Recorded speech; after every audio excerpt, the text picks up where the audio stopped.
Behind closed doors. This year can best be described as a roller coaster with highs and lows, ups and downs. I have 3 school-aged children who I've had to support through the craziness.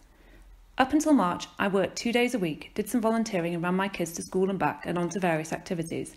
Life was busy. COVID hit and life became very restricted.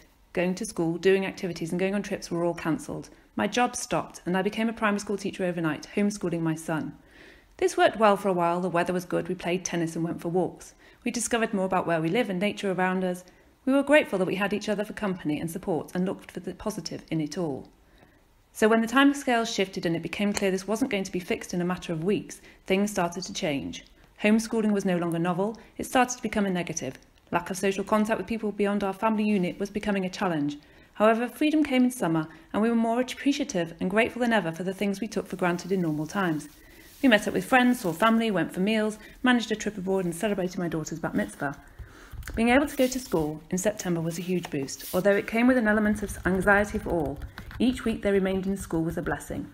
As a parent, I felt constantly on edge that one of their bubbles would burst and they'd be back in isolation with all the challenges that would bring.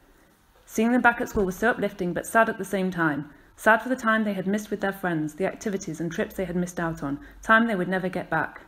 Then came the next lockdown, by far the most challenging. Back to homeschooling. The schools were amazing, but the winter weather and short days were all a struggle. Constant uncertainty over when schools would reopen made it all the more difficult. The summer walks were now a distant memory and no one wanted to wrap up and go in the fresh air. March 8th arrived and they went back to school. For the girls, they now wear masks all day. It is still distressing to see young people turning up to school in this fashion.